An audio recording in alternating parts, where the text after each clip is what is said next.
Hi friends, welcome to ಬಿಂದು Deepak channel. ನಾನಿವತ್ತು bread use ಮಾಡಿ ಒಂದು ಸ್ವೀಟ್ ಟ್ರೈ ಮಾಡಿದ್ದೀನಿ. ಇದಕ್ಕೆ ಏನೇನು ಬೇಕು ಗೊತ್ತಾ? 1 ಬಾರ್ ಬ್ರೆಡ್ಡು, ಗೋಡಂಬಿ ಮತ್ತು ಬಾದಾಮಿ ಕಟ್ ಮಾಡಿ ಇಟ್ಕೊಂಡಿದ್ದೀನಿ, ಒಂದು 3-4 ಏಲಕ್ಕಿ,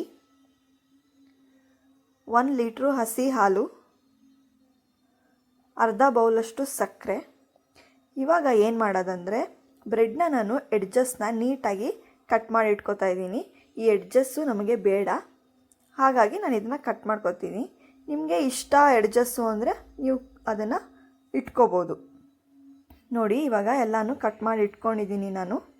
ಇದನ್ನು ಎಲ್ಲರೂ ಕೂಡ ಮನೇಲಿ ಟ್ರೈ ಮಾಡಿ ಹೇಗೆ ಬರುತ್ತೆ ಅಂತ ನನಗೆ ಹೇಳಿ. ಇವಾಗ ಒಂದು ಗ್ಯಾಸ್ ಹಚ್ಕೊಂಡು ಅದಕ್ಕೆ ಬಾಣಲಿ ಇಟ್ಕೋತಿದ್ದೀನಿ. ಇದಕ್ಕೆ ನಾನು ಹಸಿ 1 ಲೀಟ್ರ್ ಹಾಲನ್ನು ಕೂಡ ಹಾಕೋತಿದ್ದೀನಿ. ಈ ಹಾಲು ಚೆನ್ನಾಗಿ ಕುದ್ದು 1 ಲೀಟ್ರ್ ಇರೋದು 1/4 ಲೀಟ್ರ್ ಆಗಬೇಕು. ಅಲ್ಲಿವರೆಗೂ ಹಾಲನ್ನ ನೀವು ತಿರುಗಿಸ್ತಾ ಬೇಯಿಸಬೇಕು. ಈ ಕೆನೆ ಎಲ್ಲನೂ ಬರುತ್ತೆ, ಅದನ್ನು ಕೂಡ ಮಿಕ್ಸ್ ಮಾಡಿ ನೀಟಾಗಿ ಬೇಯಿಸ್ತಾ ಹೋಗಬೇಕು. ನೋಡಿ, ಇವಾಗ ಹಾಲು ಕಾಯ್ತಿದೆ. ನಾನು ಕೆನೆ ಎಲ್ಲ ಅಂಟ್ಕೊಂಡಿರೋದನ್ನ ನೀಟಾಗಿ ತೆಗಿತಿದ್ದೀನಿ. ಈಗ ಹಾಲು ಬಿಸಿ ಆದಮೇಲೆ ನಾನಿಲ್ಲಿ 1 ಲೋಟ ಅಷ್ಟು ಹಾಲನ್ನ ತೆಗೆದಿಟ್ಕೊತಿದ್ದೀನಿ. ಇದು ಏನಕ್ಕೆ ಅಂತ ನಾನು ಆಮೇಲೆ ಹೇಳ್ತೀನಿ, ನೀವು ಕೂಡ ತೆಗೀರಿ. ಈಗ ನೋಡಿ, ಹಾಲು ಚೆನ್ನಾಗಿ ಕುದೀತಿದೆ, ಕೆನೆ ಎಲ್ಲ ಬರ್ತಿದೆ. ಹೀಗೆ ಕೆನೆ ಬಂದಾಗ ನೀವು ಸ್ವಲ್ಪ ಹೊತ್ತು ಕೈ ಆಡಿಸಿದ್ರೆ ಹಾಲು ಉಕ್ಕಲ್ಲ. ನಾನು ಹೇಗೆ ಮಾಡ್ತಿದ್ದೀನಿ ಹಾಗೆ ಮಾಡಿ, ಆವಾಗ ಸ್ವೀಟ್ ತುಂಬ ಚೆನ್ನಾಗಿ ಬರುತ್ತೆ. ಈಗ ಟೇಸ್ಟಿಗೆ ಅಂತ ನಾನು ಏಲಕ್ಕಿ ಪೌಡ್ರನ್ನ ಹಾಕೋತಿದ್ದೀನಿ. ಏಲಕ್ಕಿ ಪೌಡ್ರ್ ಹಾಕ್ಕೊಂಡು ನೀಟಾಗಿ ಮಿಕ್ಸ್ ಮಾಡ್ಕೋತಿದ್ದೀನಿ. ನೀಟಾಗಿ ಮಿಕ್ಸ್ ಮಾಡಿಕೊಂಡು ಇದನ್ನು ಸ್ವಲ್ಪ ಹೊತ್ತು ಕಾಯಕ್ಕೆ ಬಿಡಬೇಕು. ಏಲಕ್ಕಿ ಪೌಡ್ರು ನಿಮಗೆ ಬೇಕಂದರೆ ಹಾಕ್ಕೊಳ್ಳಿ, ಇಲ್ಲಾಂದರೆ ಆಪ್ಷನಲ್. ಈಗ ನಾನು ಗೋಡಂಬಿ ಮತ್ತು ಬಾದಾಮಿ ಕಟ್ ಮಾಡಿರೋದು ಅರ್ಧ ಮಾತ್ರ ಹಾಕೋತಿದ್ದೀನಿ, ಇನ್ನು ಅರ್ಧನ ಉಳಿಸ್ಕೊತಿದ್ದೀನಿ. ಇದು ಹಾಕ್ಕೊಂಡು ಸ್ವಲ್ಪ ಹೊತ್ತು ಮಿಕ್ಸ್ ಮಾಡ್ಕೋಬೇಕು. ನಾನಿವಾಗ ಅರ್ಧ ಬೌಲ್ ಸಕ್ಕರೆ ಹಾಕೋತಿದ್ದೀನಿ. ನಿಮ್ಮ ರುಚಿ ತಕ್ಕಂತೆ ನೀವು ಸಕ್ಕರೆನ ಹಾಕ್ಕೋಬೋದು. ಸಕ್ಕರೆ ಹಾಕ್ಕೊಂಡು ನೀಟಾಗಿ ಮಿಕ್ಸ್ ಮಾಡ್ಕೋತಿದ್ದೀನಿ ನಾನಿವಾಗ.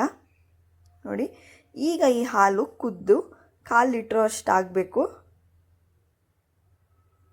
ನೋಡಿ, ಇವಾಗ ಆಗಿದೆ. ಇದು ಸೇಮ್ ಇದು ರಬ್ಡಿ ಬರುತ್ತೆ ಗೊತ್ತಾ ಫ್ರೆಂಡ್ಸ್, ಆ ಥರ ಆಗುತ್ತೆ. ಇವಾಗ ಇದಾಗಿದೆ, ಸ್ಟವ್ ಆಫ್ ಮಾಡ್ಕೊಳ್ಳೋಣ. ನಾನಿಲ್ಲಿ ಒಂದು ಪ್ಲೇಟ್ಗೆ ಸ್ವಲ್ಪ ಹಾಲು ಕಾಯಿಸಿರೋದನ್ನ ಕೆಳಗಡೆ ಹಾಕೋತಿದ್ದೀನಿ. ಏನಕ್ಕೆಪ್ಪ ಅಂದರೆ, ಬ್ರೆಡ್ಡು ಆ ಕಡೆ ಈ ಕಡೆ ಹೋಗಬಾರ್ದು, ಮತ್ತು ಕೆಳಗಡೆ ಕೂಡ ಅದು ಹಾಲನ್ನ ಹೀರ್ಕೋಬೇಕು. ಹಾಗಾಗಿ ನಾನಿಲ್ಲಿ ಸ್ವಲ್ಪ ಹಾಲನ್ನ ಪ್ಲೇಟಿಗೆ ಹಾಕ್ಕೊಂಡಿದ್ದೀನಿ. ಈಗ ನಾನು ಕಟ್ ಮಾಡಿ ಇಟ್ಕೊಂಡಿರೋ ಬ್ರೆಡ್ನ ಒಂದೊಂದಾಗಿ ಕೆಳಗಡೆಗೆ ಜೋಡಿಸ್ಕೋತಿದ್ದೀನಿ. ನೀವು ನಿಮ್ಮ ಇಷ್ಟ ಬಂದಿರೋ ಶೇಪಲ್ಲಿ ಕೂಡ ಕಟ್ ಮಾಡ್ಕೋಬೋದು. ನಾನು ಬರೀ ಇಲ್ಲಿ ಎಡ್ಜಸ್ ಮಾತ್ರ ಕಟ್ ಮಾಡಿ ಇಟ್ಕೊಂಡಿದ್ದೀನಿ.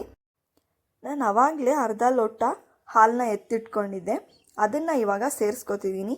ಏನಕ್ಕಪ್ಪ ಅಂದರೆ, ಬ್ರೆಡ್ಡು ತುಂಬ ಸಾಫ್ಟಾಗಿದ್ರೇ ಈ ಸ್ವೀಟ್ ತುಂಬ ಚೆನ್ನಾಗಿರುತ್ತೆ. ಈ ಬ್ರೆಡ್ ಮೇಲೆ ಹಾಕ್ಕೊಳ್ಳೋಕ್ಕೆ ಈ ಹಾಲನ್ನ ನಾನು ಆವಾಗಲೇ ಎತ್ತಿಟ್ಕೊಂಡೆ. ನೋಡಿ, ಇವಾಗ ಹಾಕೋತಿದ್ದೀನಿ. ಇದು ಹಾಕ್ಕೊಂಡ್ಮೇಲೆ ಪುನಃ ಇನ್ನೊಂದು ಲೇಯರು ನಾನು ಬ್ರೆಡ್ನ ಇಟ್ಕೋತಿದ್ದೀನಿ. ಈ ಥರ ಇಟ್ಕೊಂಡು ಸ್ವಲ್ಪ ಪ್ರೆಸ್ ಮಾಡ್ಕೋಬೇಕು. ಆವಾಗ ನೀಟಾಗಿ ಎರಡೂ ಕೂಡ ಅಂಟ್ಕೊಳ್ಳುತ್ತೆ.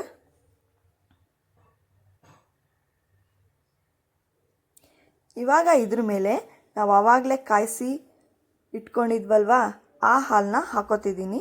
ಬಿಸಿ ಬಿಸಿ ಇದ್ದಾಗಲೇ ಇದನ್ನ ನಾವು ಆ ಬ್ರೆಡ್ ಮೇಲೆ ಹಾಕ್ಕೋಬೇಕು. ಆವಾಗ ಟೇಸ್ಟ್ ತುಂಬ ಚೆನ್ನಾಗಿ ಬರುತ್ತೆ. ನೀವು ಎಲ್ಲೆಲ್ಲಿ ಗ್ಯಾಪ್ ಇರುತ್ತೆ ಅಲ್ಲೆಲ್ಲ ನೀವು ಹಾಕ್ಕೊಂಡ್ರೆ ತುಂಬ ಚೆನ್ನಾಗಿರುತ್ತೆ. ಇವಾಗ ಗೋಡಂಬಿ ಮತ್ತು ಬಾದಾಮಿನ ನಾನು ಸ್ವಲ್ಪ ಇಟ್ಕೊಂಡಿದ್ದೆ, ಅದನ್ನು ನಾನಿಲ್ಲಿ ಗಾರ್ನಿಷ್ ಥರ ಮಾಡ್ತಿದ್ದೀನಿ. ಇದು ನಿಮಗೆ ಆಪ್ಷನಲ್, ಬೇಕಂದರೆ ನೀವು ಹಾಕ್ಕೊಳ್ಳಿ. ಬೇಡ, ನಮ್ಗೆ ಆವಾಗಲೇ ಹಾಕಿರೋದೇ ಸಾಕು ಹಾಲಿಗೆ ಅಂದರೆ ನೀವು ಅಷ್ಟನ್ನೇ ಕೂಡ ಹಾಕೋಬೋದು. ನೋಡಿ, ಎಷ್ಟು ಚೆನ್ನಾಗಿ ಕಾಣಿಸ್ತಿದೆ ಅಲ್ವಾ? ಇದನ್ನು ನಾವಿವಾಗ ಒಂದು 2 ಅವರ್ಸು ಇಲ್ಲಾಂದರೆ ಅರ್ಧ ಗಂಟೆ ಫ್ರಿಜ್ಜಲ್ಲಿ ಇಟ್ಟರೆ ಸಖತ್ತಾಗಿರುತ್ತೆ ಟೇಸ್ಟು. ಫ್ರೆಂಡ್ಸ್ ನೋಡಿ, ನಾನಿವಾಗ ಫ್ರಿಜ್ಜಲ್ಲಿ ಇಡ್ತಿದ್ದೀನಿ. ಈ ಸ್ವೀಟ್ನ ಯಾರ್ಯಾರು ಟ್ರೈ ಮಾಡಿ ಟೇಸ್ಟ್ ನೋಡಿದ್ದೀರಾ ಅಂತ ನನಗೆ ಪ್ಲೀಸ್ ಕಮೆಂಟ್ ಮಾಡಿ, ಮತ್ತು ಬಿಂದು ದೀಪಕ್ ಚಾನಲ್ನ ಸಬ್ಸ್ಕ್ರೈಬ್ ಮಾಡಿ. ಮುಂದಿನ ವಿಡಿಯೋದಲ್ಲಿ ಸಿಗೋಣ. ಅಲ್ಲಿವರೆಗೂ ಬಾಯ್.